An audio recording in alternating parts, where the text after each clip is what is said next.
Have you been playing with ChatGPT, which is an artificial intelligence tool, and do you get very variable results? Sometimes you get excellent results, sometimes you don't get very good results, and you're wondering what on earth is happening here. This is precisely what I want to deal with in this video, to give you some insight into how to use ChatGPT and get the best result always. Let's see if I can relax as we get into this video. Alright, so welcome to this video as we explore best strategies for helping you with artificial intelligence. And one of the things that you notice that with the rise of artificial intelligence tools such as ChatGPT and Google Bard, an increasing skill that many people need to develop is how to ask the AI the right question in order to get the right answers. And this is not always very easy. So those who have played with AI tools, of course, they understand that it's designed to provide you with answers, but the nature and the quality of that answers can be quite variable. And so this is where the challenge comes in. So what do I exactly need to do in order to get a consistently good answer from my artificial intelligence tool? This has led to obviously a new field within this area of AI tools called prompt engineering.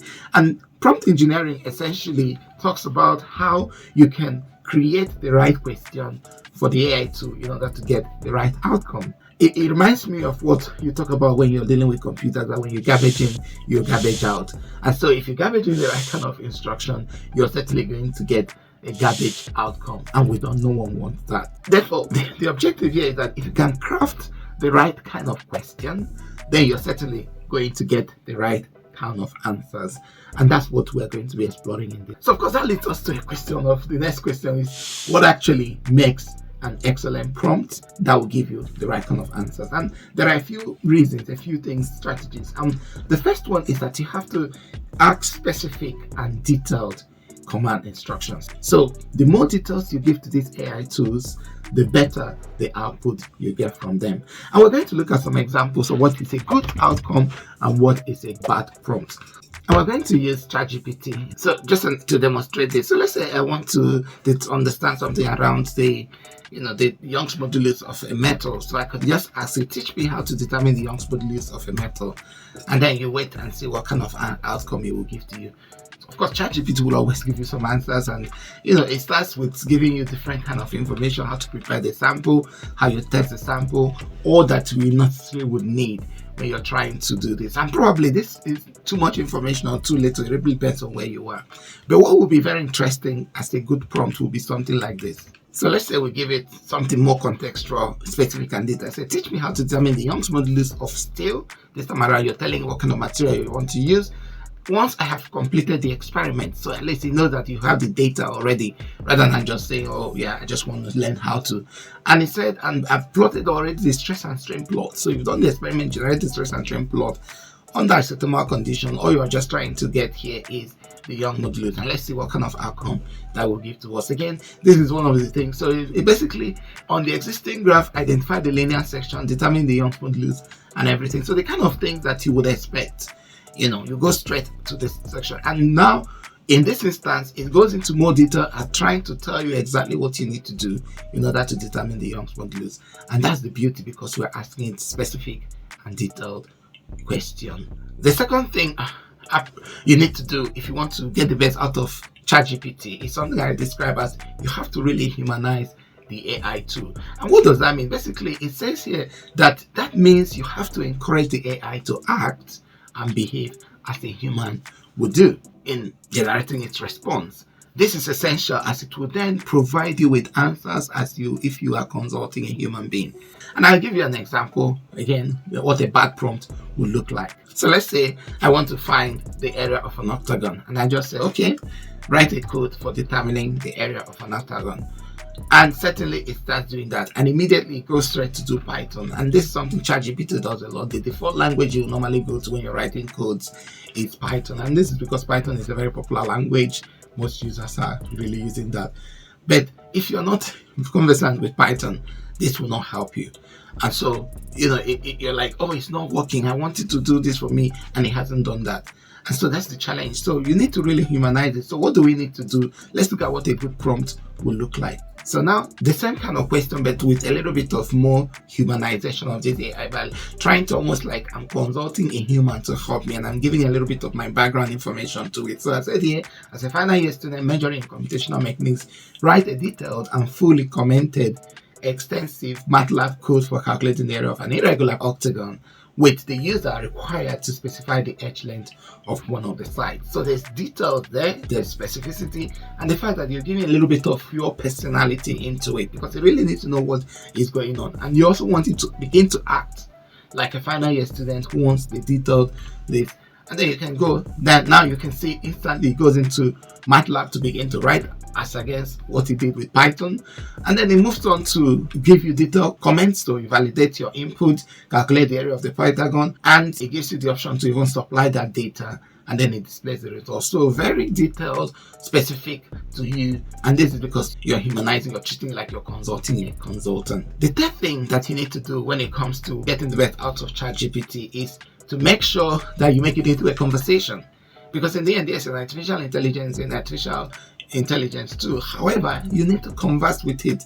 Don't expect that you just ask one question and give you the answer. There has to be a little bit of conversation in what you're trying to do, and I'm going to demonstrate how you're going to do that. Okay, so let's say I want to make a YouTube video as part of my course curriculum, and I want ChatGPT to help me. I can go in and give it a background that says show me how to make a YouTube video, and then I'll look at what it will give me. Okay, so it starts with planning, it starts with pre-production, the kind of things, and then you do your recording, post-production, all that you need in trying to do a YouTube video.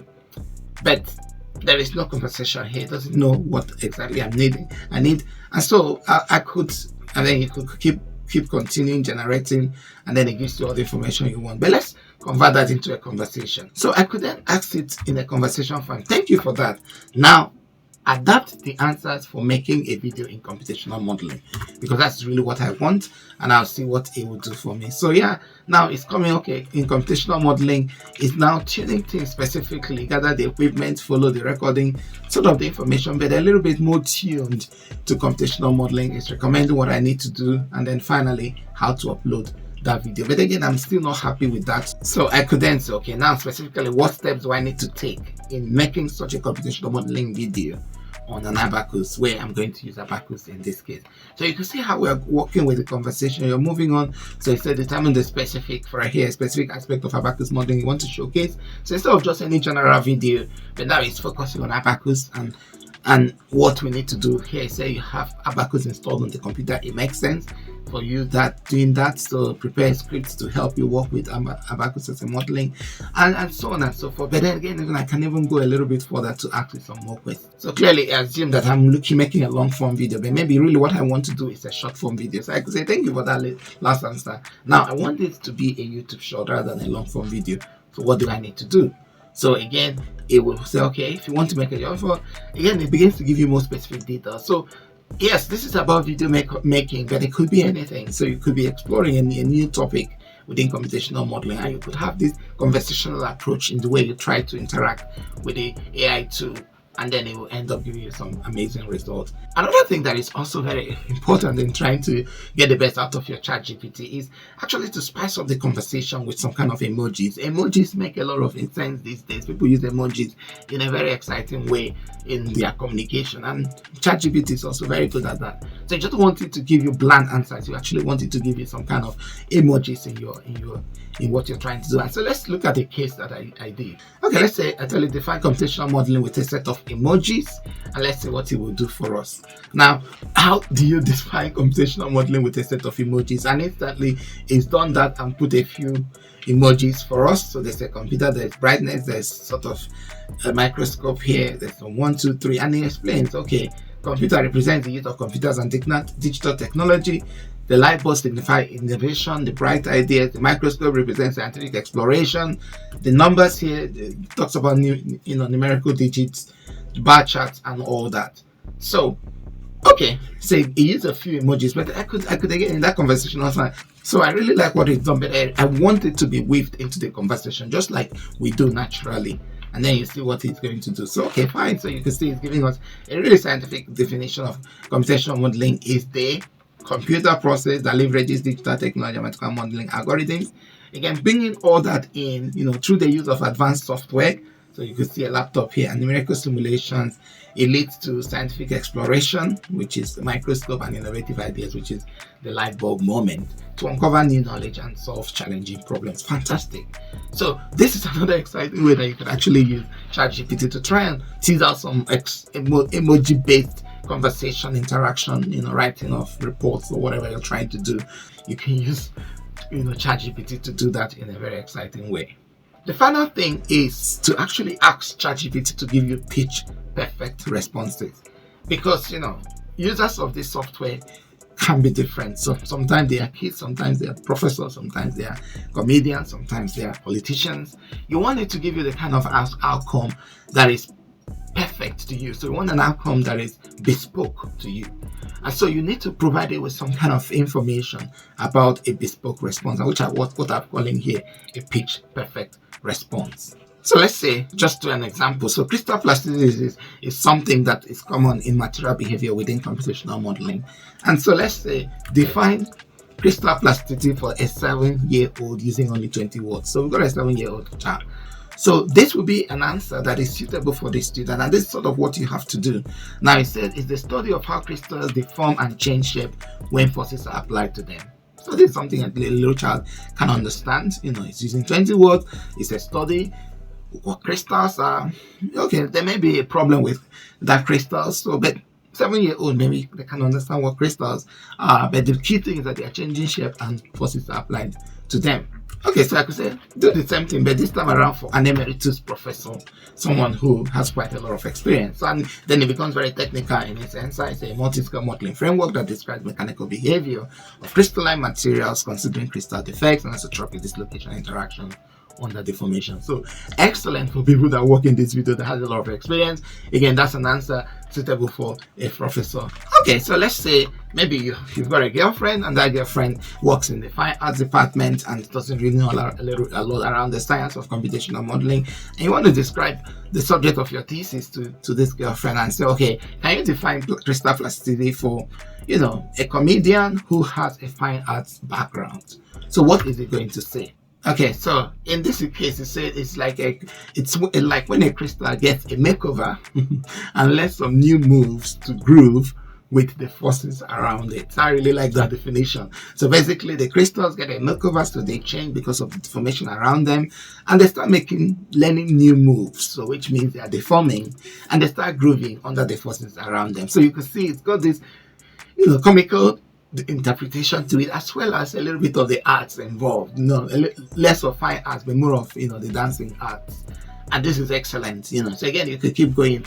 Okay, so let's say someone is working with an abacus and they want to learn a little bit about crystal plasticity within abacus, the context, in order to select the right material. So the question here is define crystal plasticity. So an abacus user can understand and select the right material model for it, and then it begins to give you the context within which you can actually do this.